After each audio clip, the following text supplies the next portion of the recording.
ఈరోజు తెలంగాణ రాష్ట్ర సమితి అనేక పథకాల ద్వారా గడిచిన 3 సంవత్సరాలలో ప్రజలు ఏ ఎలక్షన్స్ వచ్చినా కానీ బ్రహ్మరథం పట్టడం మనం చూస్తూనే ఉన్నాం. అదేవిధంగా పాత మంచిర్యాలలో నాన్నగారు ఇక్కడ నుంచి రాజకీయం స్టార్ట్ చేయడం, ఇలా అంచెలంచెలుగా ఎదగడం, మొదలుగా మీరే ఆశీర్వదించడం, ప్రతిసారి మీ ఆశీర్వాదం ఉండడం, మీ అందరికీ ఆ గౌరవం దక్కుతుందని ఈరోజు మీ అందరికీ మరొకసారి ప్రత్యేకంగా ధన్యవాదాలు తెలుపుతున్నాను. ఈరోజు ఇప్పుడే చూస్తున్న ఇక్కడ ఏదో ఉంది, వరల్డ్ వాటర్ డే అంటే ప్రపంచ నీటి దినం.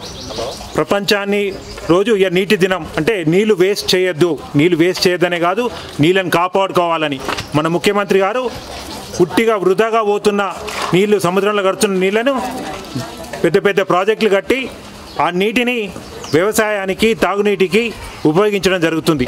అదేవిధంగా నాన్నగారు ఇక్కడ వారి సొంత పట్టుదలతో ఎల్లంపల్లి ప్రాజెక్ట్ ఇక్కడ తేవడం జరిగింది.